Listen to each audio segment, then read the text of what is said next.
kids. Today we're going to talk about the new Sesame Street change in format, starting with season 56. Now, it is also this video is being made in honor of Sesame Street Day. It is amazing. Oh, also, if you can afford to donate $100 or more to Sesame Workshop, please do. You'll get a cute little tote bag. I'm urging you to donate if you are able to donate to them. I unfortunately am not able to donate to them. Even if I had because I don't have the extra money to donate. But if you have the extra money to donate, find it in your heart to help a grouch. Feed a grouch. That grouch fed you as a child. That grouch gave you entertainment. Feed the grouch. Elmo helped you as a kid. Can't you help Elmo too? Elmo's so happy to see you. Elmo wants you to donate. Okay, I'm sorry. The bad Elmo impression aside, please, if you do have the money to download. Sorry, I got a notification. Donate. Please donate. It won't hurt. It's actually going to benefit you in the long run, because not only do you get a good tote bag for it, but what you're doing will allow Sesame Workshop to actually help children not only in the U.S., but in other 150 other countries that they work in. And it'll also help you in the long run, too, because you can write it off on your taxes. And you'll feel good about yourself, and you can help build a stronger, kinder, smarter world. Now, back to the actual thing at hand, the new format. The new format, starting with season 56, and I hope they put it somewhere I can still watch. Because I have access to Disney Plus temporarily. I mean, not temporarily. Well, I have it until February because they're going up, and I'm hoping they don't. I don't know, it depends. But Disney Plus, Hulu, Max, and Netflix. Personally, they were on Netflix at one point. They ought to... Oh, and Amazon Prime. They ought to go with Amazon Prime, if you ask me. Because they already had that partnership with... They already had that partnership with PBS, where you have to pay extra for that, which I very much want to pay for that. But that's like too much extra money. Like the PBS Kids thing that they had the partnership with. So it makes more sense because it's a lot more integrated. And Amazon could actually offer them the opportunity to do something where they leave it and then they have a few months. Instead of 9 months the way HBO does it, you could have it to be where the new episodes air on Amazon Prime first. And then 3 months later go to PBS. Or go on, and then, or even better, do Amazon Prime Video first. Then they move to...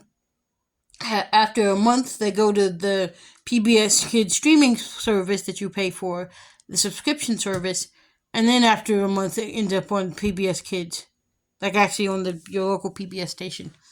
But yeah, nah. So what I am saying is, they need to reevaluate because Max got rid of all the original episodes, and that kind of pissed me off because I want to watch classic Sesame. I want to watch classic original Sesame Street from when Mama Puzzle Skunk was a kid. Because I have not seen those before, and I would like to. Yes, but no, that's not what we're here for. They're changing the format. And they're changing the format, and I don't know if I'm going to like it. It's not going to be bad. Basically, the new format involves them making it more serialized and story-driven. Which is actually kind of smart because I'm sitting here thinking about it. They really should make it more story driven because at the end of the day, Sesame Street would work great like that. There's also a new series coming called Tales from 123, which is an animated series that tells the stories of the residents of the 123 Sesame Street brownstone. Now, I don't know if it's only going to be the monsters and the Muppet characters because and I say that with context of, with the context of, like mecha builders, there are no humans in that universe. Okay, that's a lie. There are humans in that universe, but they're not humans, if that makes any sense. They're Muppetized humans. So I feel, context for this part. if you pay attention to Sesame Street, you'll notice that there are monster Muppets, animal Muppets, what amounts to a human Muppet, and then the humans.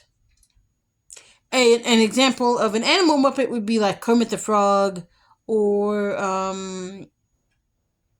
Tingo, which is almost puppy, which they got rid of Dorothy for Tingo. Really? Really? Really, bitch? You fucking got rid of Dorothy?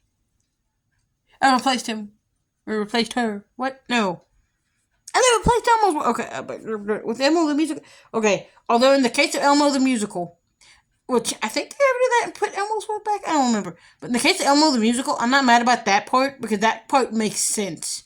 Because I think at the time that was right when Kevin Clash was having those allegations and they left, and he left. Maybe. I think. I'm not 100% sure. But I know they got, and they couldn't keep the original format going. And I guess they wanted to try to introduce STEM skills. And they're like, let's use Elmo to do it. Yeah, I don't know. Anyways, we're not here to talk about Elmo the Musical. Although, Elmo the Musical is a bop. Okay? Can we just all agree that Elmo the Musical was like an adorable ass fever dream? Yes. Okay. No, but it's great. But, so, they got rid of Tingo. I mean, they got rid of Dorothy for Tingo. Now, I know, but I also get that goldfish don't live that long. And I also could understand if they kept bringing a goldfish in, then it would be like, hey, Dorothy, it's like, oh, Dorothy's dead. We need a new pet.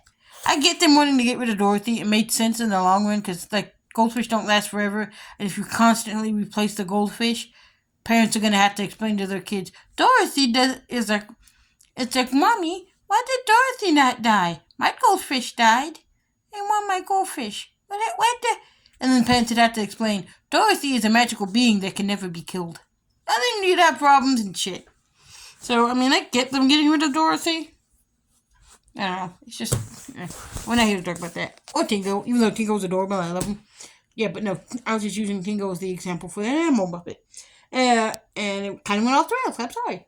An example of a monster Muppet would be Cookie Monster, Grover, Elmo, Telly, Oscar, stuff like that. And then you have human, what amounts to human Muppets. So human Muppets refer to characters that may not necessarily have human skin tones, but they're built to basically be humans in this universe. Or at the very least, they're not out and out called monsters. Let's just say that.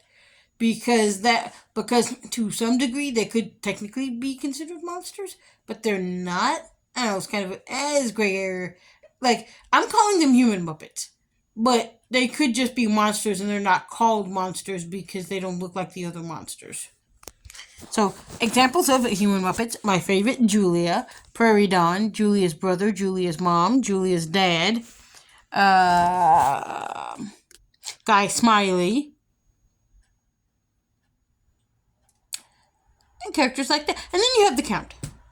The Count is kind of a gray area. He's not... Okay, he is... Okay, a vampire is technically a monster. So he's technically a monster. Speaking of which, you don't see the Count very much anymore. Well, they bring him back. Because, I love the Count. Like, fuck. 1, 2, 3 angry comments. Like, I'm sorry. Just, yes.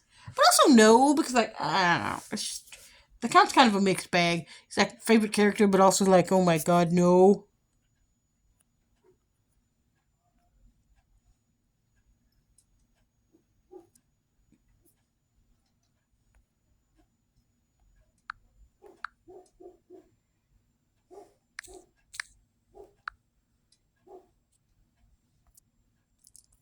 But it's a thing.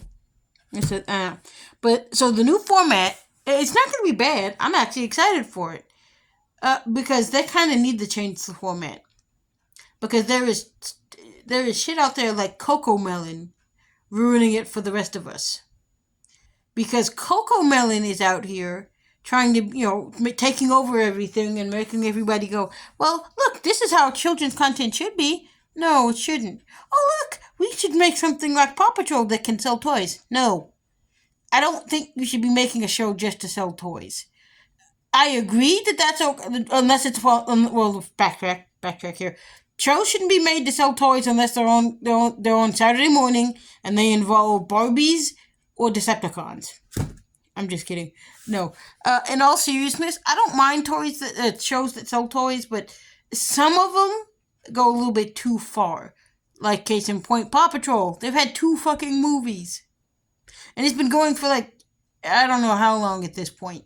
Cause like there's Paw Patrol, the Paw Patrol superhero miniseries thingy they did, the Paw Patrol where they went back in time as knights, the Paw Patrol where they lived in a magic kingdom. There's the Paw Patrol with the thing where they lived on the beach. There's the Paw Patrol where there was like big city. There's too much Paw Patrol. I'm not against it. I love me some Paw Patrol. Favorite episode, which I cannot remember the name of it for the life of me, is the adorable little Halloween episode where Rocky ends up. They all listen to the story about the werepup, and Rocky's the one that thinks he's become the werepup, and he runs away, and it's the most adorable thing. Okay, although to be fair, I love me a good Halloween episode that involves werewolves transformation or any other sort of weird shit. Because let's be honest, those are the best episodes. Don't lie. You know those are the most interesting episodes because you be sitting there wondering, I wonder what would happen. And don't lie. Some of you weirdos out there would like that to have happened to you. Some of you weirdos out there would want to be a werewolf. Don't lie. I see you out there. I see you out there. I see you out there. I know you're out there. Me, not so much. Oh, okay, maybe. Because let's be honest, who wouldn't want to be a big giant hairy werewolf monster that with a howl so loud it curdles the blood of mere men that get in your way, and then attack everybody that ever slighted you in the slightest, or anybody that ever harmed you. Oh, you used to be my bully in high school? Roar, chomp, no more head, they're dead. Did I do that? No, but. Oh my god, that's so bad. I'm sorry, we weren't even supposed to be talking about that. We're talking about Sesame Street and I went off the rails again. I am sorry. But no, like Coco Melon and Paw Patrol kind of got in the way and made perfectly good content. Oh, okay, not feasible anymore. There's good stuff out there, like Bluey, although. Yeah, no, Bluey, because Bluey wasn't made to sell toys. Bluey was Bluey first and the merchandise came second. With the exception, differently, like, I just love Bluey. Bluey is like the outlier. Bluey's like the new thing that's out for little children that's great. Oh, well, there's other stuff, but Bluey, Sesame Street to Bluey. I'm sorry. I am so sorry. But like, Sesame Street, now I want a Bluey and Sesame Street collab. Like, I legitimately would like a collab between Sesame Street and Bluey. Would it work? No. But I can already tell you exactly what would happen in the Sesame Street collab. You know what? That'll be another video. That gets to be another video because I'm already going off the rails and I need to get off here. Like, yeah. But the new format, just like, I don't know. I'm just I don't know about the new format. I don't hate it. I kind of love the idea. I can't wait to see it. I can't wait to see Tales from 1, 2, 3. I just can't wait to see all of the new Sesame shit.